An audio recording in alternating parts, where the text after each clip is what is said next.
नमस्कार साथियों, स्वागत है आप सभी का हमारे YouTube चैनल खुद की पाठशाला पर। आज के सेशन में हम लोग देखेंगे Bihar board class 10th chapter first real number वास्तविक संख्या। सबसे पहले हम आपको कुछ चीजें बता देना चाहते हैं। यह सेशन जो है बिहार बोर्ड स्टूडेंट के लिए स्पेशलिस्ट बनाई जा रही है, किंतु अगर आप किसी भी बोर्ड से तैयारी कर रहे हैं, अगर आप में सेम चैप्टर है तो आप इस सेशन को देख सकते हैं। उसमें सभी चीजें आपको स्पष्ट रूप से बताई जाएगी। ठीक है, तो चलिए शुरू करते हैं आज के सेशन की। आज के सेशन में हम लोग देखने वाले हैं बिहार बोर्ड क्लास 10 का चैप्टर फर्स्ट, जिसका नाम है वास्तविक संख्या अर्थात रियल नंबर। हमें इसे समझने से पहले हम आपको कुछ बेसिक चीजें बता देना चाहता हूँ पढ़ाई के बारे में। देखिए, आप पढ़ाई कर रहे हैं तो आपको कुछ चीजें ध्यान रखना आवश्यक है। सबसे पहले तो पढ़ाई आपको सिर्फ देखने से नहीं आएगी, सुनने से नहीं आएगी, अभ्यास करने से आएगा। चाहे आप किसी भी क्षेत्र में हो, कुछ भी सीखना चाहते हो, आप मान लीजिए जा रहे हैं लेबर मिस्त्री के संग ईंट जुड़ाई कार्य करने, तो वहां भी आपको अभ्यास करना पड़ेगा। केवल देख लेते हैं कि मिस्त्री जो है मसाला डाल रहा है, ईंट डाल रहा है और जुड़ाई कर रहा है, तो केवल ये देखने से आप नहीं सीख सकते हैं। आपको उस काम को करना पड़ेगा। उस काम को करने में कई सारी गलतियां होंगी। उस गलतियां से आपको सीखना पड़ेगा कि आखिर ये गलती हुई कहाँ और क्यों हुई, इससे ठीक कैसे करें। जब तक आप अपनी गलतियों से नहीं सीखेंगे, आपको लाखों शिक्षक मिल जाए जो आपको बेहतर से बेहतर पढ़ाएं, फिर भी आप नहीं सीख सकते हैं। ठीक है, तो इस चीज को आपको ध्यान रखना कि अभ्यास से हम किसी भी चीज को सीख सकते हैं।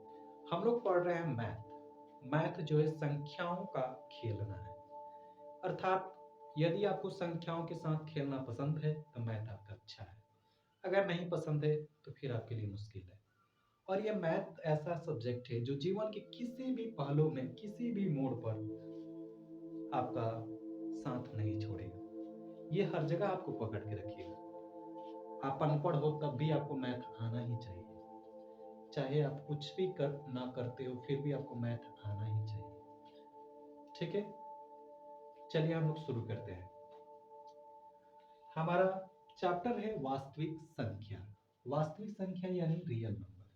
संख्या वास्तव में होता क्या है? तो संख्या हमारा जो है 0, 1, 2, 3, 4, 5, 6, 7, 8, 9, यही हमारी संख्या है। 0 से 9 तक ही हमारी संख्या है। इसी संख्या को हम आगे पीछे जोड़ जोड़ के अनगिनत संख्याएं बना सकते हैं इन्हीं के माध्यम से। सिर्फ यही हमारी मूल रूप से संख्या है। ठीक है, तो हमें वास्तविक संख्या समझने से पहले सबसे पहले हमें समझना पड़ेगा कि प्रकृत संख्या क्या होता है, पूर्ण संख्या क्या होता है, पूर्णांक क्या होता है। उसके बाद इसको देखेंगे। तो हम केवल एग्जाम्पल के माध्यम से आपको समझाना शुरू करेंगे। ठीक है, सारी चीजें आप पिछली क्लास में पढ़ चुके होंगे। जैसे कि ये वास्तविक संख्या नामक चैप्टर आपको 9th क्लास में भी मिला होगा, यहाँ भी मिला है। आपको कुछ बेसिक चीजें सिर्फ बताने के लिए। ठीक है, तो चलिए देखते हैं। सबसे पहले हम जानते हैं नेचुरल नंबर। नेचुरल नंबर को हम हिंदी में प्राकृत संख्या कहते हैं। प्राकृत संख्या क्या होता है? तो गिनती में आने वाली जितनी भी संख्या है उसे हम प्राकृत संख्या कहते हैं। गिनती में आने वाली संख्या को हम प्राकृत संख्या कहते हैं। ठीक है, गिनती में हमारी संख्या कौन सी आती है? तो हम किसी भी छोटे बच्चे को गिनती सिखाना शुरू करते हैं तो 1 2 पढ़ाते हैं, तो यही हमारी गिनती की संख्या है। 1 से लेकर कितना तक ये जाएगा? तो प्लस में इंफिनिटी तक चला जाएगा। 1 2 3 4 5 6 ऐसे ऐसे आप काउंटिंग करते जाइए अनंत तक ले। ठीक है, उसके बाद आता है हमारा पूर्ण संख्या। पूर्ण संख्या क्या होता है? तो पूर्ण संख्या जो होता है, गिनती की संख्या में अगर 0 लगा दिए तो ये हमारा पूर्ण संख्या हो जाता है। गिनती की संख्या में यदि 0 हम लगा दें तो ये हमारा पूर्ण संख्या हो जाता है। ठीक है, इसके बाद आता है हमारा पूर्णांक। क्या होता है फिर? पूर्णांक होता है, अगर इस जो प्लस में लिखा है इसको हम माइनस में भी लिख दे तो ये हमारा पूर्णांक बन जाता है। ठीक है, यानी प्लस में इनफाइनाइट और माइनस में इनफाइनाइट संख्याओं को पूर्णांक संख्या कहते हैं। ठीक है, ये क्लियर हो गया। अब इसके बाद हमारे पास और भी कई प्रकार की संख्याएं आती है, जैसे कि भिन्न का होता है। तो भिन्न संख्याएं जो होती है, अगर हम किसी भी संख्या के बट्टा में कुछ लिख देते हैं तो इसे भिन्न संख्या कहते हैं। ठीक है, किसी भी संख्या के बट्टा में यदि हम कोई संख्या डाल दें तो उसे हम भिन्न संख्या कहते हैं। ठीक है, अब इस भिन्न को ही हम इस भिन्न संख्या को भी परिमेय संख्या कह सकते हैं। ठीक है, तो आइए चलिए देखते हैं हम इसके परिभाषा क्या है।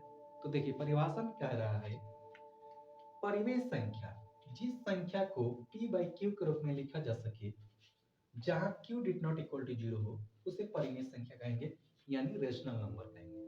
यानी सीधा सीधा समझिए, जिस संख्या को p बट्टा q के रूप में लिखा जा सके उसे परिमेय संख्या कहेंगे, यही कह रहा है। ठीक है, आइए हम देखते हैं p बट्टा q रूप होता क्या है। यहाँ एग्जाम्पल में दिखाया गया है 2 में तो हम देख रहे हैं केवल p है, यहाँ q कहाँ है। तो देखिए, हम एक चीज शुरू से ही जानते आए हैं कि यदि हम किसी भी संख्या में एक से भाग दें तो वह सेम संख्या में प्राप्त हो जाती है, यानी एक से भाग देने पर उस संख्या में कोई अंतर नहीं आता है। यानी मान लीजिए हमारे पास 10 आम है और सिर्फ एक आदमी को ही देना है, तो हम उसको 10 का 10 आम दे देंगे, जितना आम था उतना दे दिए। तो इस भाग देने में हमारा कोई अंतर नहीं है, अर्थात बंटवारा करने में इसमें कोई अंतर नहीं है। मान लीजिए एक पिता के एक पुत्र है, तो उसके संपत्ति में बंटवारे में कोई अंतर आएगा? नहीं आएगा। पिता की संपत्ति जो है पुत्र को हूबहू मिल जाएगा, उसमें कोई अंतर नहीं आएगा। सेम चीजें यहाँ पे कहा गया है सिर्फ 2 में हम एक से भाग दे देते p by q के रूप में हो जाता है, जहां p जो है अंश को दर्शाता है और q जो है हर को दर्शाता है। जहां p अंश को दर्शाता है और q हर को दर्शाता है। ठीक है, क्लियर हुआ? अब यहाँ देखिए, हम 2 को 2/1 लिख सकते हैं, 3 को 3/1 लिख सकते हैं। उसी तरह 1/2 7/4 हमारा परिमेय संख्या हो गया। ठीक है, इसमें कुछ रेस्ट्रिक्शन है। रेस्ट्रिक्शन में कह रहा है कि हम किसी भी संख्या के बट्टा में 0 नहीं डाल सकते, किसी भी संख्या के बट्टा में 0 नहीं डाल सकते। आखिर ये रेस्ट्रिक्शन रखा क्यों है, हम क्यों नहीं रख सकते हैं? तो देखिए, ये कह रहा है कि यदि हम किसी भी संख्या के बट्टा में 0 डालें, इसका जो भागफल आएगा इनफाइनाइट आ जाएगा। इसका भागफल क्या आएगा? इनफाइनाइट। तो ऐसे संख्याओं के यहाँ कोई मतलब ही नहीं होता है। किसी भी संख्या में अगर यदि हम 0 से भाग दें तो उसका मान इनफाइनाइट हो जाता है, यानी वो कभी नहीं कटने वाला मान आ जाता है। तो ऐसी स्थिति में ऐसी संख्याओं का कोई वैल्यू नहीं रहता है। ठीक है, ये आपको समझ में आ गया होगा। आगे हम लोग इस पे बहुत सारे एग्जाम्पल भी देखेंगे। ठीक है, आगे कह रहा है अपरिमेय संख्या। अपरिमेय संख्या क्या होती है? वह संख्या जिसे p बटा q के रूप में नहीं लिखा जा सके उसे इनरेशनल नंबर कहा जाता है। वह संख्या जिसे p बटा q के रूप में नहीं लिखा जा सके उसे इनरेशनल नंबर कहते हैं, यानी अपरिमेय संख्या कहते हैं। ठीक है, आइए देखते हैं इसके एग्जांपल क्या है। एग्जांपल में कह रहा है √2, √3, 1/√7, √11/4। ये कह रहा है कि ये अपरिमेय संख्या है। आइए देखते हैं कैसे है अपरिमेय संख्या। तो देखिए, जब हम √2 का मान फाइंड करेंगे तो इसका हमें एक ऐसा मान प्राप्त होगा जो p बटा q के रूप में कभी बदल ही नहीं सकता है।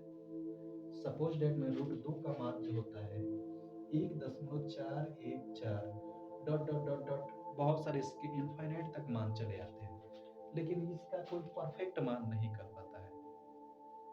उसी तरह आपका √3 भी है, √7 भी है, √11 भी है, इसका कोई परफेक्ट मान नहीं होता है। आपसे एक क्वेश्चन है जो कमेंट बॉक्स में आप लोग बताइएगा कि √4 परिमेय संख्या है या फिर अपरिमेय संख्या है। ठीक है, आप लोग कमेंट में जरूर बताइएगा। वीडियो को पॉज करके कमेंट कीजिएगा। आपको बता दो कि √4 जो है एक परिमेय संख्या है। आप कहेंगे कि √2 जो था अपरिमेय था, तो √4 कैसे परिमेय हो गया? तो √4 इसलिए परिमेय हो गया क्योंकि हम √4 को लिख सकते हैं √2 गुणे 2, √2 गुणे 2, √2 गुणे 2 को हम लिख सकते हैं 2, प्लस माइनस 2 लिख सकते हैं। √2 गुणे 2 को लिख सकते हैं प्लस माइनस 2, और प्लस माइनस 2 को हम लिख सकते हैं 2/1 और लिख सकते हैं -2/1। ये दोनों के दोनों परिमेय संख्या है। आप देख सकते हैं दोनों के दोनों परिमेय संख्या है।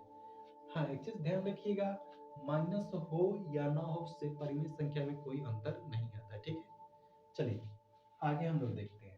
आगे हमारे पास नोट में कह रहा है कि अपरिमेय संख्या का दशमलव प्रसार जो होता है अशांत और अनावर्ती होता है। इसका मतलब क्या है?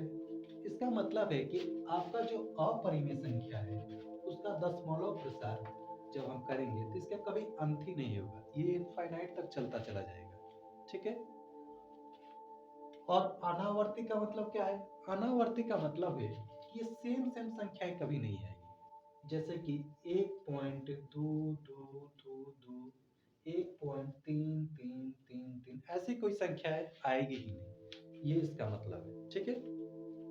आपकी अपरिमेय संख्या में पाई भी आ जाता है, जो आप लोग इस वृत्त के क्षेत्रफल ज्ञात करने में यूज करते हैं। पाई एक अपरिमेय संख्या होता है। ठीक है। उसी तरह जबकि परिमेय संख्या का दशमलव प्रसारण शांत होता है तथा अशांत दोनों होता है। यानी आपके परिमेय संख्या का दशमलव प्रसार जब करेंगे तो शांत भी हो सकता है, अशांत भी हो सकता है। लेकिन इसके अशांत होने में एक कंडीशन है कि ये अनावर्ती नहीं होगा। यानी ये कभी भी हर बार भिन्न भिन्न अपना मान नहीं देता जाएगा, ये एक निश्चित समय पर अपने मान को दोहराने लगता है। सपोज डेट में आपके पास है 2/3। 2/3 को हम जब भाग देंगे तो इसका मान हमें प्राप्त होता है 0.6666 डॉट डॉट डॉट, यानी इनफाइनाइट तक इसका भी वैल्यू जाएगा, लेकिन इसका जो मान है हमेशा अपने आप को दोहराते जाता है। उसी प्रकार से 1/3 का मान जब आप फाइंड करेंगे तो 0.3333 इनफाइनाइट तक चला जाएगा। यानी ये अपने मान को दोहराते जाता है परिमेय संख्या, जबकि अपरिमेय संख्या ऐसे करने में समर्थ नहीं है। ठीक है। अब हम समझेंगे कि वास्तविक संख्या अर्थात रियल नंबर क्या है। ठीक है। तो कह रहे हैं परिमेय संख्या और अपरिमेय संख्याओं के समूह को वास्तविक संख्या कहते हैं।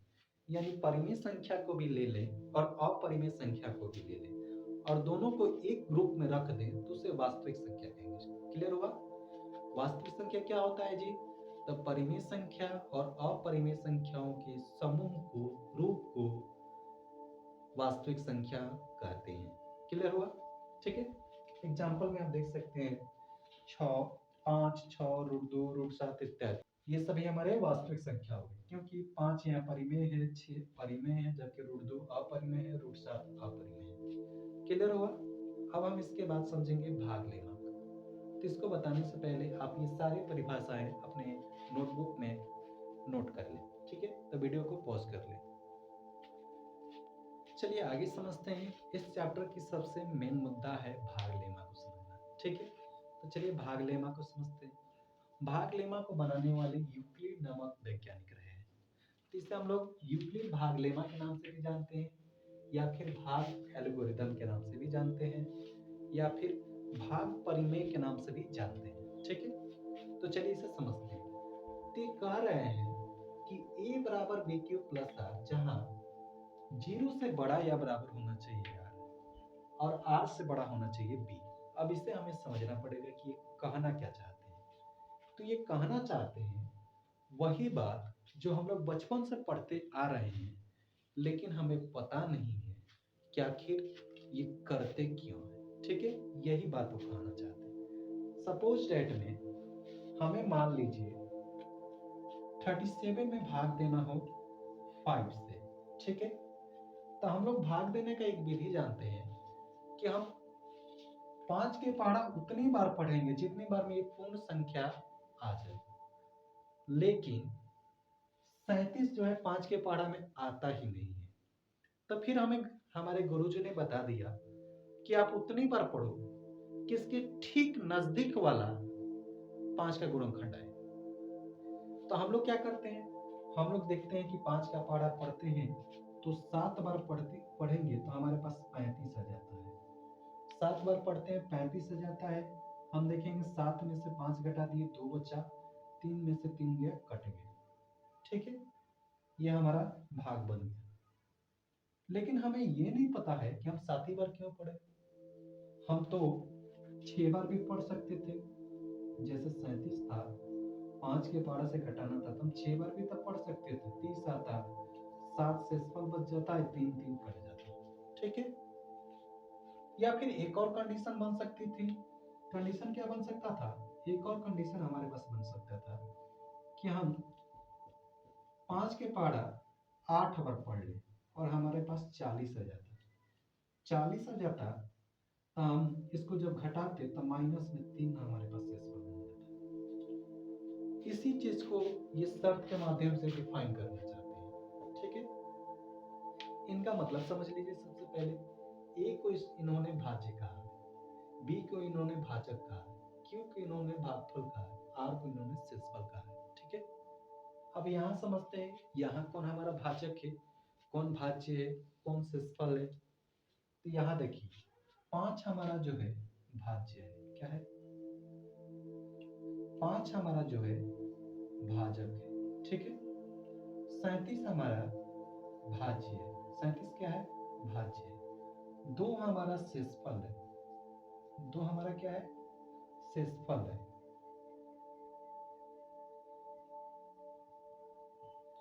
ठीक है।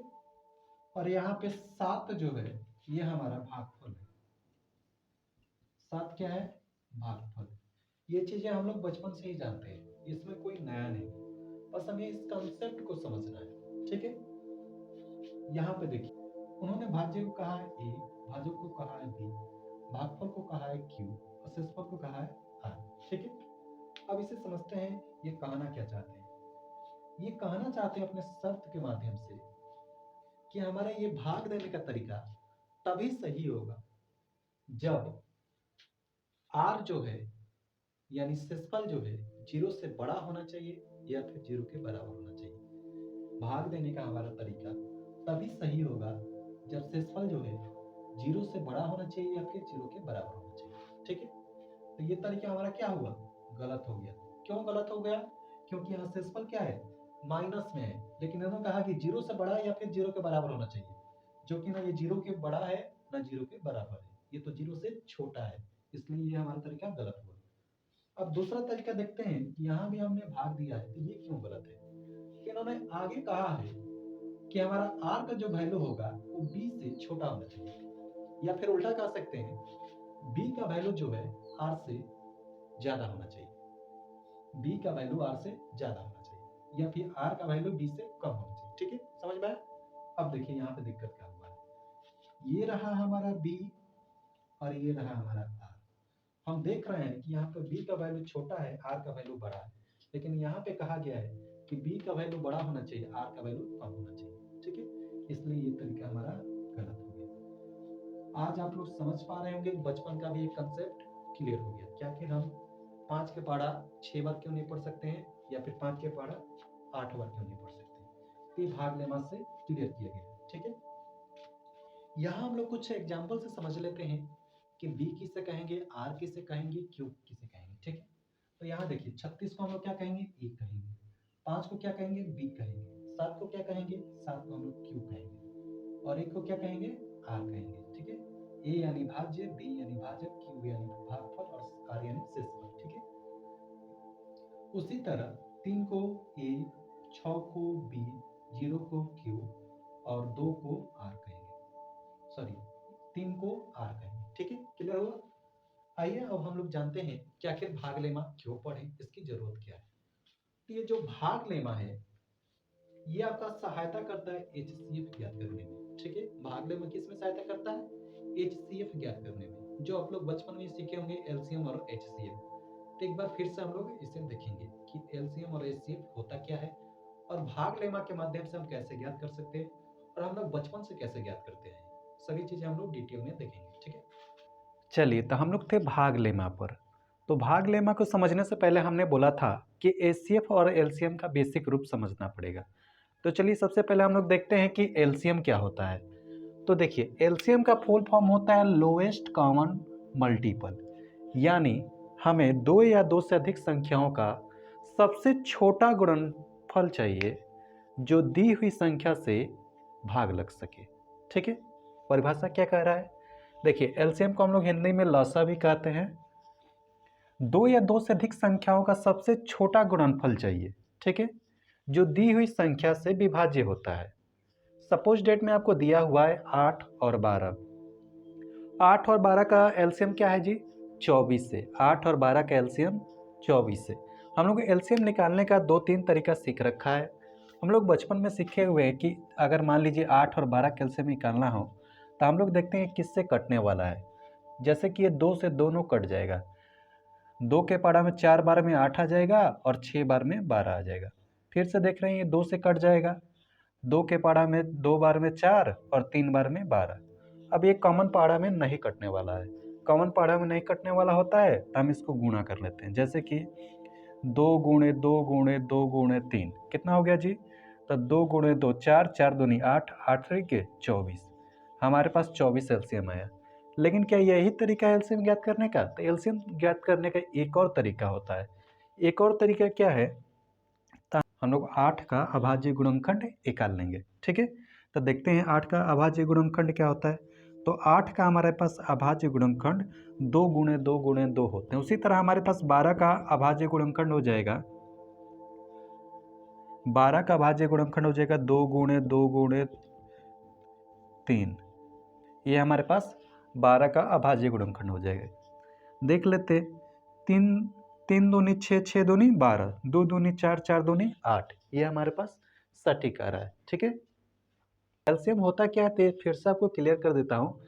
एलसीएम जो होता है वह सबसे छोटी गुणनफल होता है जो दी हुई संख्या से विभाज्य हो। जैसे 8 से हमारा 24 विभाज्य होता है, 8 के पाड़ा में हमारे पास 3 बार में 24 आता है। उसी तरह 12 के पाड़ा में भी 24 विभाज्य, अर्थात 12 के पाड़ा में 2 बार में 24 हमारे पास आ जाता है, ठीक है। चलिए अब समझते हैं एचसीएफ। हमें ये मेन रूप से इसी को समझना है क्योंकि भाग लेमा जो है इसी को निकालने का एक तरीका है। एचसीएफ जो होता है 2 या 2 से अधिक संख्याओं का सबसे बड़ा कॉमन गुणनखंड होता है। ये क्या होता है? 2 या 2 से अधिक संख्याओं का सबसे बड़ा कॉमन गुणनखंड होता है, ठीक है। आइए हम लोग इसे एग्जाम्पल से समझते हैं। जो दी हुई संख्या से विभाज्य होता है, जो दी हुई संख्या से विभाज्य होता है। यहाँ देखिए 8 और 12 का एचसीएफ क्या होगा? 8 और 12 का एचसीएफ 4 होगा। अब ये 8 और 12 का 4 एचसीएफ का क्या मतलब है? तो यहाँ 4 का मतलब ये है कि 4 ही वह सबसे बड़ी संख्या है जो 8 और 12 दोनों को 8 और 12 दोनों को विभाजित कर सकता है। 4 ही वो सबसे बड़ी संख्या है जो 8 और 12 दोनों को विभाजित कर सकता है, ठीक है। क्लियर हुआ? उसी तरह हम लोग कुछ और संख्याओं का देख लेते हैं। जैसे मान लीजिए 16 और मान लीजिए 24 का हमारे पास एचसीएफ ज्ञात करना हो, तो 16 और 24 का हमारे पास एचसीएफ 8 हो जाएगा। यहाँ पे हम देख पा रहे हैं कि 8 ही वो सबसे बड़ी संख्या हमें प्राप्त होगी जो 16 को भी भाग लगा सके और 24 को भी भाग लगा सकती है। चलिए अब आते हैं हम लोग अपने असली मुद्दे पर। हमें भाग लेमा से वास्तव में एचसीएफ ही ज्ञात करना था। तो चलिए देखते हैं हम लोग पहले से एचसीएफ ज्ञात करने की क्या विधि जानते हैं और भाग लेमा किस विधि की ओर हमें ले जाना चाहता है, और मैं आपको एक कॉमन सेंस से भी बनाने का मेथड बताऊंगा, ठीक है। चलिए देखते हैं। सबसे पहले हम लोग ये जानते हैं कि हम लोग पहले से क्या जानते हैं। तो पहला मेथड आता है हमारे पास गुणनखंड विधि। हमारे पास पहला मेथड आता है गुणनखंड विधि। चलिए जानते हैं ये क्या कहता है। ये कहता है कि किसी भी दो संख्या का यदि हमें लघुत्तम निकालना है तो उनको गुणनखंड पहले कर देंगे, उसके बाद जो संख्या कॉमन होगी वही उसका एचसीएफ होगा, ठीक है। चलिए देखते हैं। जैसे मान लीजिए हमें 36 और 24 का एचसीएफ ज्ञात करना है। मान लीजिए हमें 36 और 24 का एचसीएफ ज्ञात करना है। तो सबसे पहले हम 36 और 24 का देखिए गुणनखंड निकालने का मेथड यही होता है कि हमें सबसे छोटे अभाज्य संख्याओं से उसमें भाग देते आना होता है लगातार, ठीक है। तो सबसे छोटा अभाज्य संख्या 2 होता है, तो सबसे पहले हम 2 से इसमें भाग देंगे, ये 18 बार में कट जाएगा। फिर से हम 2 से भाग देंगे तो ये 9 बार में कट जाएगा। फिर ये 2 से तब कटेगा नहीं, तब हम 3 से देखेंगे, ये 3 से 3 बार में कटेगा, 3 से 1 बार में कट जाएगा, ठीक है। तो ये रहा हमारा 36 का अभाज्य गुणनखंड। 36 का अभाज्य गुणनखंड क्या मिला? तो 2 गुणे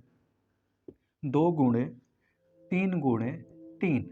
हम इसको 2 के पावर 2 गुणे 3 के पावर 2 लिख सकते हैं, ठीक है। इसके बाद हम 24 को तोड़ते हैं, तो 24 का हमारा अभाज्य गुणनखंड हो जाएगा। 2 के पाड़ा में ये 12 बार में कट जाएगा, फिर 2 के पाड़ा में ये 6 बार में कट जाएगा, 2 के पाड़ा में फिर से ये 3 बार में कट जाएगा और 3 के पाड़ा में 1 बार में कट जाएगा। यानी हमारे पास 24 का अभाज्य गुणनखंड मिल गया 2 गुणे 2 गुणे 2 गुणे 3, ठीक है। हम इसको लिख सकते हैं 2 के पावर 3 गुणे 3, ठीक है, 2 के पावर 3 गुणे 3। अब देखिए हमें एचसीएफ ज्ञात कैसे करना है। तब इसमें एचसीएफ ज्ञात करने के लिए हम लिखेंगे 36, 24 का HCF इक्वल टू लिखेंगे। यहाँ पे ध्यान दीजिए, जो पावर हमें कॉमन मिलेगी, सबसे छोटा कॉमन पावर, उसी को उतार लेते हैं। यहाँ पर देखिए 2 के पावर 2 है, यहाँ पे 2 के पावर 3 है, तो हमें यहाँ क्या करेंगे, 2 के पावर 3 को लेंगे? नहीं, हम इसमें 2 के पावर 2 को लेंगे, क्योंकि हमें सबसे छोटा संख्या चाहिए जो दोनों में भाग लगा सके। ठीक है, उसके बाद क्या लेंगे, तो 3 के पावर, यहाँ 1 है, कुछ नहीं तो 1 है, यहाँ पे 2 है, तो हम 3 के पावर 1 लेंगे, सबसे छोटा पावर वाला इसमें लिया जाता है। ठीक है, तो यहाँ 3 ले लिए। इन दोनों का जब गुणा करेंगे तो 2 के पावर 2 का मतलब 4 होता है, 4 गुणे 3 यानी 12 हुआ। यानी 36 और 24 का HCF कितना हो गया? 12 हो गया। 36 और 24 का HCF 12 हो गया। ठीक है, ये हमारे पास एक तरीका हुआ निकालने का। एक तरीका है हमारे पास भाग विधि। भाग विधि, इसमें देखिए क्या होता है, जैसे हमें मान लीजिए 36 और 24 का HCF निकालना हो, तो हम इसमें बड़ी वाली संख्या में छोटी वाली संख्या से भाग देते चले जाते हैं। जैसे कि 36 जो बड़ी संख्या है और 24 इसमें छोटी संख्या है, तो हम 24 से 36 में भाग देंगे। एक बार में 24, कितना बचा जी? तो 12 बच जाएगा। अब हम क्या करेंगे, इस 12 से अब 24 में भाग देंगे, इस 12 से 24 में भाग देंगे। तो हम देख रहे हैं कि 12 दूनी 24, 2 बार में ये कट गया, 12 दूनी 24, 2 बार में कट गया। ठीक है, अब यहाँ पे ध्यान दीजिए, सबसे अंतिम जो भाजक होता है, सबसे अंतिम जो भाजक होता है वही हमारा HCF हो जाता है। भाग विधि में सबसे अंतिम जो भाजक होता है वही हमारा HCF हो जाता है। तो 36 और 24 का HCF क्या हो गया? 12 हो गया। एक और संख्या पर हम लोग देखते हैं, जैसे मान लीजिए 98 ले लेते हैं और 36 ले लेते हैं, इनका हम लोग HCF निकाल के देखते हैं। तो हम क्या करेंगे, बड़ी संख्या 98 है, आपको नीचे नहीं दिख रहा होगा, इधर लिखते हैं। इसमें बड़ी संख्या 98 है और छोटी संख्या 36 है, तो हम 36 से 98 में भाग देते चलेंगे जाएंगे। यहाँ पे हम देख पा रहे हैं कि 36 दूनी 72 हो जाएगा, 36 दूनी 72, 8 में से 2 घटाएंगे तो 6, 9 में से 7 घटाएंगे तो 2, यहाँ पे हमारा शेषफल 26 आया। अब इस 26 से हम 36 में भाग देंगे, इस 26 में 36 से भाग देंगे। ठीक है, आगे देखिए, 26 से कम 26, शेषफल क्या बचा जी? 10 बच गया, शेषफल हमारा 10 बच गया। अब इस 10 से 26 में भाग देंगे। ठीक है, तो यहाँ पे देखिए 10 दूनी 20 हो गया, हमारा ये 6 बच गया, हमारा ये 6 बच गया। अब इस 6 से हम 10 में भाग देंगे, जब तक ये पूर्णतः कट ना जाए तब तक हम भाग देते चलेंगे। ठीक है, यहाँ पे देखिए 6 एकम 6 हो जाएगा, 4 आया। अब इस 4 से हम 6 में भाग देंगे, यहाँ वाली संख्या है हमारा हमेशा भाजक के रूप में उतरती चली जाएगी। ठीक है, यहाँ देखिए 4 से हम जब 6 में भाग देंगे तो 4 एकम 4 हो जाएगा, 2 बचा। अब इस 2 से हम 4 में भाग देंगे, नहीं दिख रहा होगा तो हम यहाँ लिख देते हैं, यदि आपको नहीं दिख रहा हो तो उसके लिए सॉरी। अब देखिए हमें देना था 2 से भाग 4 में, तो यहाँ देखिए 2 बार में ये पूर्णतः कट गया, तो अंतिम भाजक क्या मिला? अंतिम भाजक हमारा 2 मिला। तो हम कह सकते हैं कि 98 और 36 का HCF क्या होगा? तो 2 होगा। 98 और 36 का HCF क्या होगा? 2 होगा। ठीक है, क्लियर हुआ? इसको आप लोग नोट डाउन कर लीजिए, मैं इसे मिटा रहा हूं, उसके बाद भाग लेमा को समझाना चाहता हूं कि भाग लेमा क्या कहना चाहता है। ठीक है, भाग लेमा जो है वास्तव में यही वाला विधि पर बताता है, लेकिन उसके लिखने का तरीका बस अलग है। भाग लेमा कहता है A बराबर BQ प्लस में R, जहां 0 जो है बड़ा होगा या बराबर होगा R के, और R से हमारा B जो है बड़ा होगा। ठीक है, यही हमारा भाग लेमा कहता है। वास्तव में ये इसी विधि को अपनाता है। हम लोग A को क्या कहते हैं जी? A को हम लोग भाज्य कहते हैं, B को भाजक, Q को हम लोग भागफल कहते हैं, R को शेषफल कहते हैं। ठीक है, अब यहाँ देखिए ये भी हमारा भाग है, इसमें हम लोग 24 को क्या कहेंगे जी? इसको हम लोग कहेंगे भाजक। ठीक है, 36 को हम लोग कहेंगे भाज्य, 1 को हम लोग कहेंगे भागफल। ठीक है, और यहाँ 12 को क्या कहेंगे? शेषफल। क्लियर हो रहा है? अब यहाँ देखिए समझते हैं, हमारा यहाँ दिया है ए के बदले क्या होगा 36 होगा, ए के बदले 36 हो जाएगा, बी के बदले क्या होगा तो बी के बदले 24 दिया हुआ है, ठीक है। उसके बाद क्यू के बदले क्या होगा तो क्यू के बदले 1 हो जाएगा और आर के बदले 12 हो जाएगा। क्लियर हुआ। अब देखिए आगे हम लोग बढ़ेंगे, एक स्टेप और आगे बढ़ेंगे तो यहाँ पे लिखेंगे 24 को हम लोग किस में तोड़े हैं तो 12 गुणे 2 प्लस में यहाँ कुछ नहीं है तो कट्टा के जगह पे हम लोग 0 लिख सकते हैं, ठीक है। कट्टा के जगह पर यहाँ पे वास्तव में हम लोग 0 लिख सकते हैं, ठीक है। तो 24 को हम लोगों ने तोड़ा है 12 गुणे 2 प्लस में 0। अब यहाँ पे कहता है भाग लेमा, अंतिम जो अशून्य शेषफल होगा वही हमारा एचसीएफ होगा। अंतिम जो अशून्य शेषफल होगा वही हमारा एचसीएफ होगा। क्लियर हुआ। अंतिम जो अशून्य शेषफल होगा वही हमारा एचसीएफ होगा, ठीक है, यानी महत्तम सामर्थ्य होगा। आइए देखते हैं अंतिम अशून्य शेषफल क्या है। तो आर जो है शेषफल को दिखाता है, तो यहां देखिए ये क्या है, शून्य है, 0 है। ये कह रहा है अंतिम अशून्य है, शून्य वाला नहीं चाहिए इसे, जो 0 के अलावा हो। 0 के अलावा हमारे पास शेषफल क्या है 12 है, 0 के अलावा हमारे पास शेषफल 12 है। तो अंतिम अशून्य शेषफल क्या हुआ 12। तो हम लिख सकते हैं अतः 36 और 24 का अंतिम अशून्य शेषफल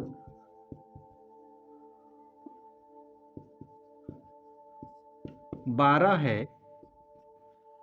अतः इसलिए 36,24 का HCF बराबर 12 आंसर। ये हमारा भाग लेमा से बनाने का विधि हुआ। लेकिन इस तरीका से हमें डायरेक्ट बनाने के लिए थोड़ा सा तेज कैलकुलेशन वाला माइंड चाहिए, ठीक है। अगर आप ऐसा नहीं कर पाते हैं तो आप इस विधि को अपनाइए, ठीक है। ये वाला जो विधि है इसको अपनाइए और इसको आप उतार के किसी पेज में, उसके बाद इसमें छाप लीजिए, ठीक है। ये वाला तरीका को पहले बना लीजिए, उसके बाद इसको आप अपने से बना लीजिए। एक्चुअली जब एग्जाम में आपसे क्वेश्चन पूछा जाएगा तो सीधा कहेगा भाग लेमा विधि से बनाइए, तो आप तो इसमें कहेंगे कि ये बनाने में थोड़ा असहज है। हमको ये वाला आसान लगा कि जो रिमाइंडर बच रहा है यानी शेषफल बच रहा है उससे भाग देते चलते हैं लगातार, जहां पे अंतिम कट गया उसके ठीक पहले वाला जो भाज्य होगा वही हमारा आंसर हो जाएगा। लेकिन उसने कहा रखा है स्पेसिफिक विधि कि भाग लेमा से ही बनाना है, तो आपको एक रफ पेज में इसको तैयार करके उसके बाद इसको शेड्यूल करना पड़ेगा, जो अभी मैंने आपको करके दिखाया। यदि नहीं समझ में आया तो वीडियो को बैक फॉरवर्ड कर लीजिए और उसे देख लीजिए, ठीक है। चलिए तो इस सेशन को हम लोग यहीं पे अंत करते हैं, और आपको इसमें कोई भी डाउट हो तो मुझे कमेंट जरूर करें। और इस वीडियो को बनाने में बहुत सारी मेहनत लगती है, तो इसलिए वीडियो को सपोर्ट करें, लाइक करें, अपने दोस्तों के साथ शेयर करें। और हम लोग अगले वीडियो में इसके अभ्यास के जितने भी प्रश्न हैं सबको सॉल्व करेंगे, ठीक है। हमारे चैनल के साथ बने रहे, आपकी हर प्रकार की डाउट्स क्लियर होंगे और आपको सोचने का एक अलग नज़रिया दिया जाएगा, ठीक है। Thanks for watching.